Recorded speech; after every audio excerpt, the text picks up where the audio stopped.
Well, I guess we're back for now anyways. Yeah, sorry I've been gone for so long. You should be used to it by now. I mean, if you've been following me for a while, you know I take a lot of breaks from this YouTube channel because I am dealing with my own stuff at the moment. Always on my own stuff, always. And YouTube is not my career. It is definitely a hobby of mine, but I'm really glad that you guys do like watching these videos, that you missed me. And I appreciated all the messages that were sent to me asking like, hey, where are you? Yeah, I was just like off in La La Land handling my own stuff, as I said. And yeah, I'm back to give you an update, guys. Oh, I have so much to tell you. As you can tell by the title of this video, I went to the gym 111 times. 111 times in the past 21 weeks. That's 20 out of 21 weeks that I was literally weightlifting 4.5 hours per week. So that's about an average an hour and a half per gym session, or 45 minutes per gym session, because the first 17 weeks, like this, let me like catch you up on this. For 17 weeks, I was going to the gym 6 days a week, 45 minutes a day. And now I'm combining that, and I'm doing 3 times a week, an hour and a half at the gym for each session. So yikes, yeah, that's a lot. So let's pull out a calculator. Let's do some math. I'm rambling already. Well, you're used to it, I'm sure. 1.5 times 3 equals 4.5. Yeah, I knew that already. Times 20 weeks equals, that's 90 hours of weightlifting and strength training. And I've been working so hard. I feel so freaking strong. I can not even begin to tell you. But yeah, that's basically what I've been doing this entire time. That's why I have not been making YouTube videos. I decided in July that I was like, I'm gonna finally do this. I want to get out of these size 20 jeans. I want to get into the size 18, which I did. I got into size 18. But I wanted to get the size 16 by the time I went to Nashville for that Sabrina Carpenter concert. And update, I'm still not there yet.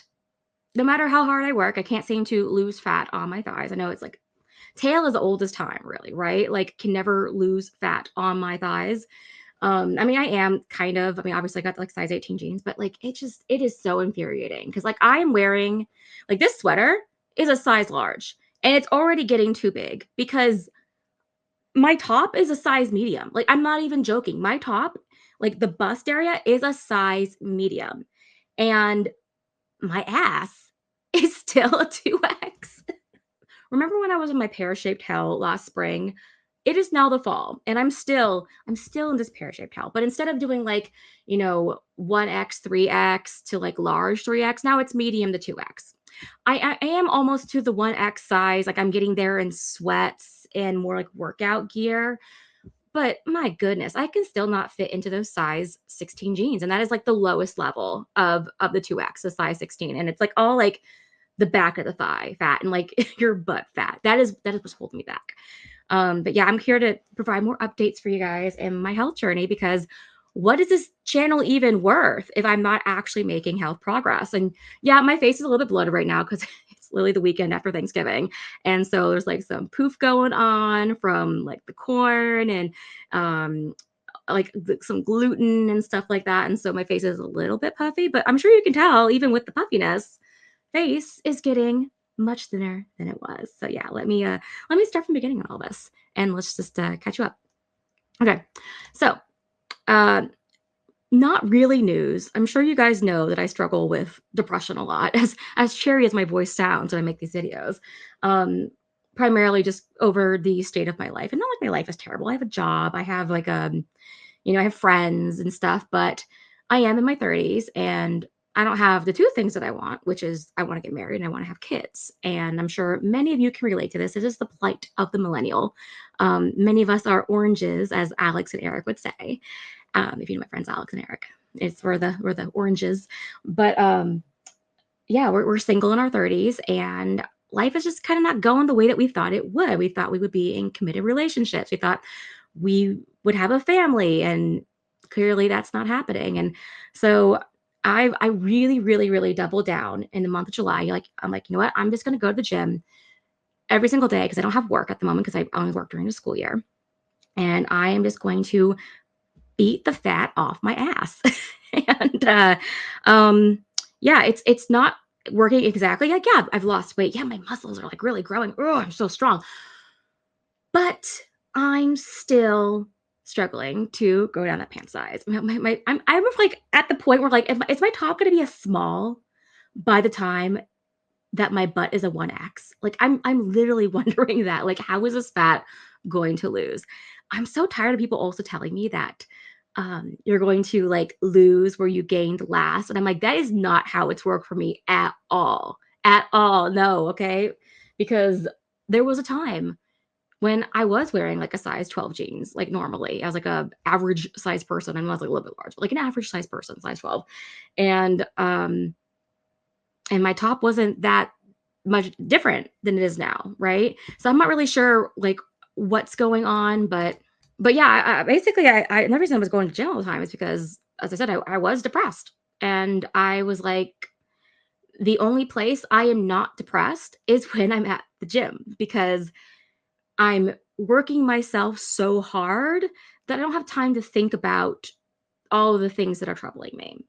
And getting the endorphins from working out and feeling like I'm actually accomplishing something is really like my only source of I don't want to say a source of happiness, but like source of contentment. It's something that I can control. And I mean, I really do recommend doing something productive when you're feeling down. Like, you can see the piano sheet music behind me. I practice the piano, I write, I work out. And those are the things that I'm doing. I joined like a book club. I think I tried to talk about this. I have a really good book club. And so I read a lot of books now with my friends. And those are the same ones I went on vacation with in July before, like, oof, everything tanked. And if you remember, another reason why I got depressed is because I went viral on Twitter over a really dumb story, and it really kind of messed with my brain. And the hilarious thing since is that I'm now like immune to going viral on Twitter, because I've gone viral on Twitter 15 times since then. Don't look at my Twitter page. It's not connected to my YouTube at all. I just basically talk about like my religion and my frustrations with like dating and stuff like that. So, I mean, like, if you find me, like, good for you, but don't bother. You're not going to like it. So I was like dealing with that. And I was like, I'm just going to go to the gym. I'm just going to focus on what I can control, and I'm going to work out. And like I said, since then I've went to the gym 111 times. Like the last time I went was yesterday, Friday. Today is Saturday, November 29th. It's like I said, I cannot begin to tell you just how strong I feel. So yeah, I'm not getting the body shape that I want at the moment, but my goodness, I am strong. Okay, I am strong, and I want to be a certain level of strong by the time that I got to Nashville. And Nashville, as you know, was a trip that I planned with Alex and Eric. And unfortunately, Alex was not able to come like last minute.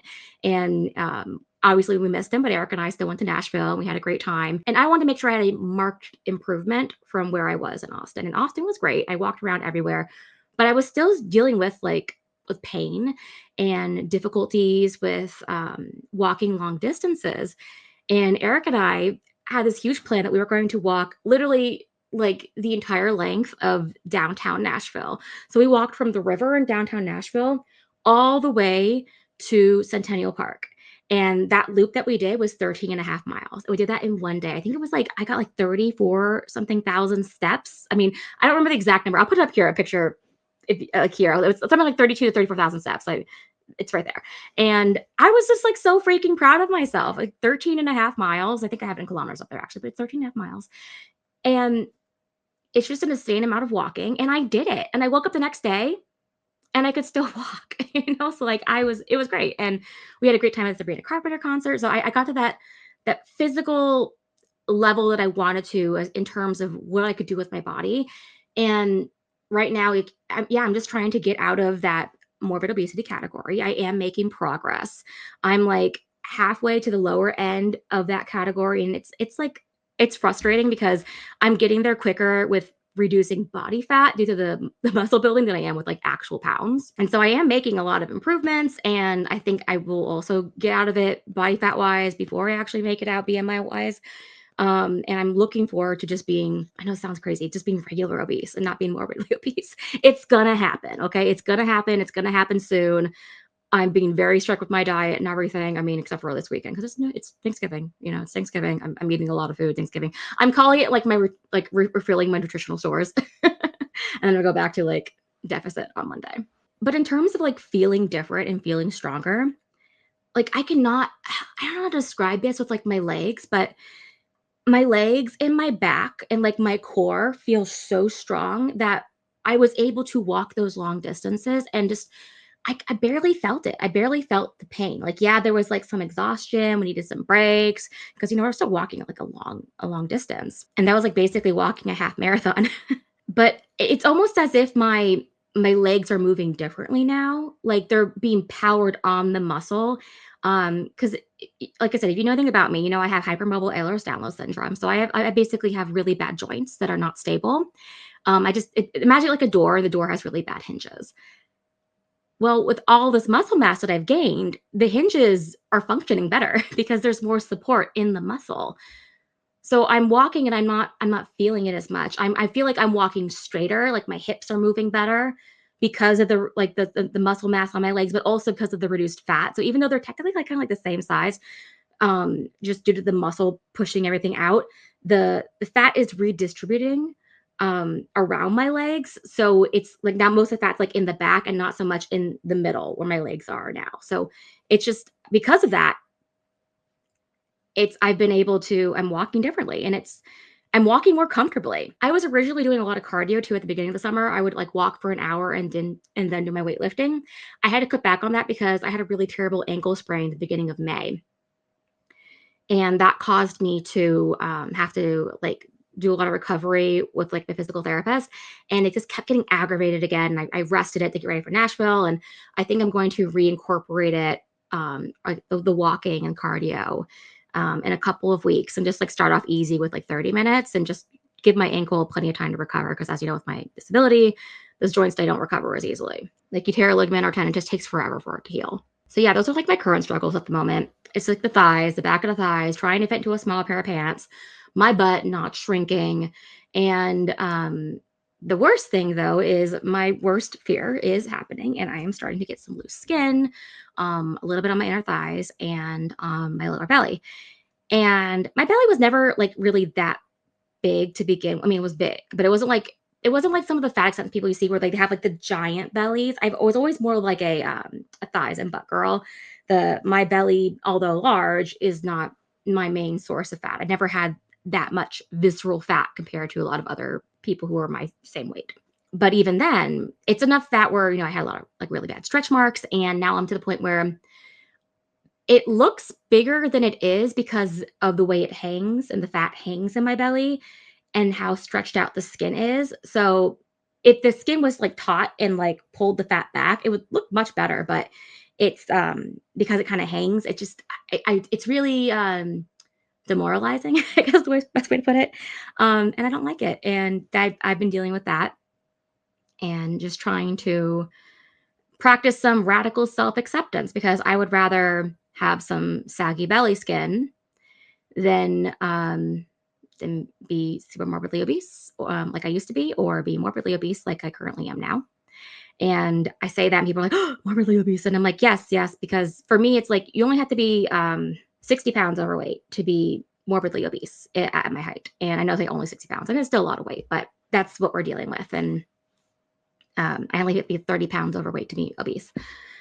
So I'm trying to deal with the mental aspect of weight loss and feeling, I guess, ugly and feeling undeserving and thinking horrible, horrible thoughts that fuel my depression, such as things like, oh, who would ever be attracted to me? Who would ever like me? And I talked about, the state of where I've been and everything I've been doing since, last year, since last August 2024, but especially this summer, is I've been going out on lots and lots and lots of dates, trying to meet someone. I want to get married, and I even started getting asked out like in person. I like, believe it or not, and so I can't be that hideous looking in person if people were asking me out in person. But nothing has stuck so far, and every time something falls through, it's very difficult to deal with. I don't want to make YouTube videos. I don't want to talk about it. I don't want to come to you guys with bad news or failures or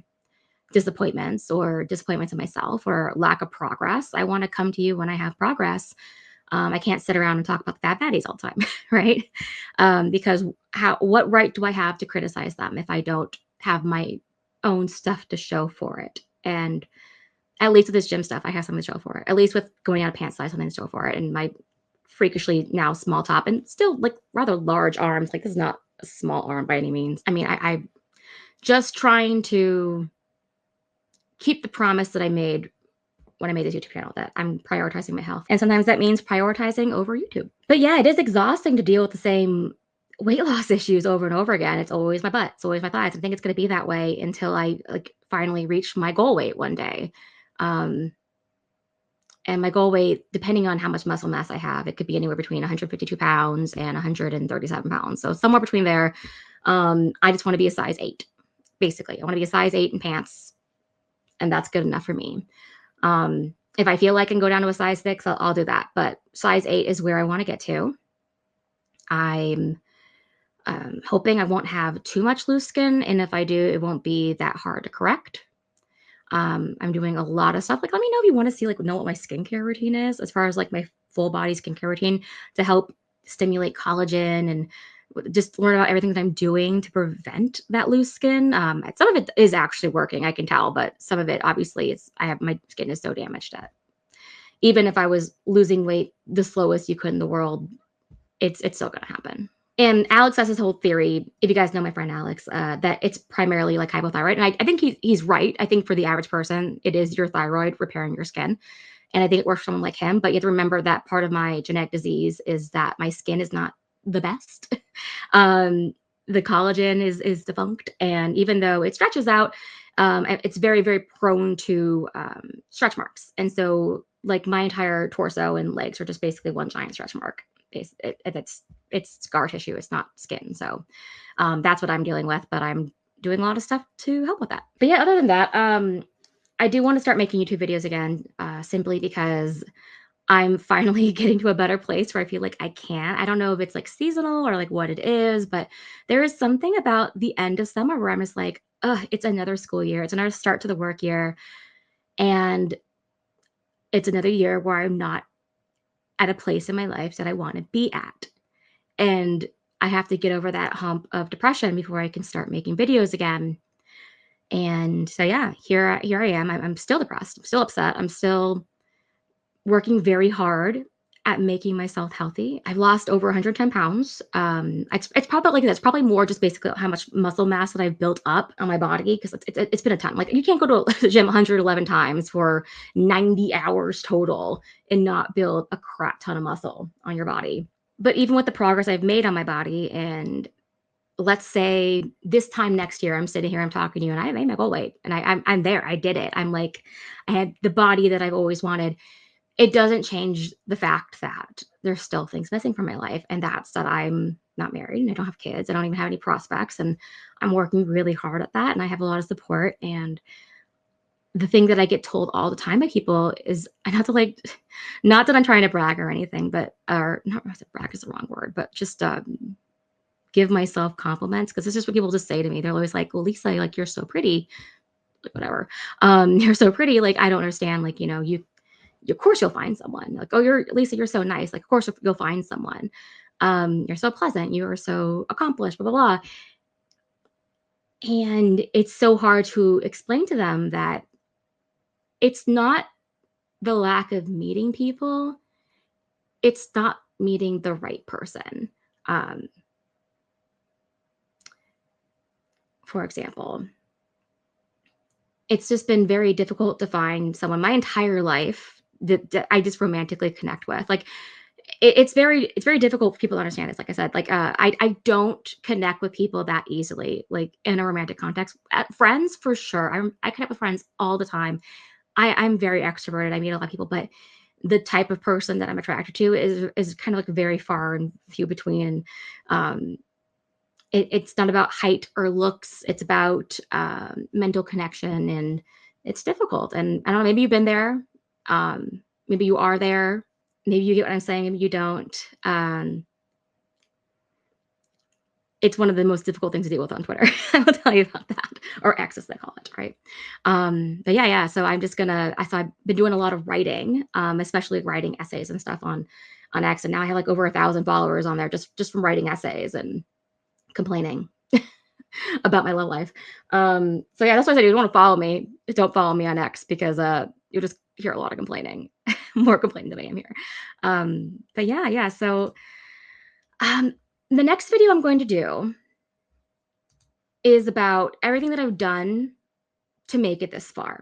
I had somebody give me a really nice super chat a while back, and I did not make a video about this, and I told them that I was going to, but they wanted me to make a video about everything that I did to cure my PCOS because I did have PCOS one time. I don't have it anymore. Guys, I've now ovulated on time 11 months in a row. Can you believe that? 11 months in a row.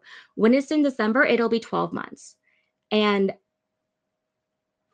like that is a massive accomplishment for me that my diet and my workout regimen and the way that I'm living my life literally cured my infertility. I had PCOS from the age of 12 years old to 35. And at 35 years old, I finally have a regular period. I have a regular menstrual cycle. I'm ovulating on day 14. All this month was day 13, whatever. Um, it's crazy. It's crazy. And how I'm managing my thyroid disorder because I do have hypothyroidism and what I'm doing for my hypermobile Ehlers-Danlos syndrome. So I'm going to do a huge video about that. Probably I'll film it tomorrow. I have time tomorrow, and we're going to talk about everything I've done this far, and I'm finally going to pay back that super chat that somebody sent me months and months ago. And I'm really sorry it's late, but yeah. So that's what you have to look forward to. And then obviously that if that video is still up, let's do that final episode of the Fat Fatties and like really close out this investigation. I don't know if you saw my video from yesterday, but oh my goodness. Like it's too bad it's like in this like the last third of that video, but we got the final clues as to why Maria left the podcast. And I really want to see what happens next. So yeah. Anyways, guys, yeah, that's all for today. And I'll talk to you later. Thank you for listening to Ramble. I'm just getting back into things and hopefully we'll keep on going and we'll see my face depoof over the next couple of weeks from this Thanksgiving extravaganza. But yeah, and I will talk to you guys later.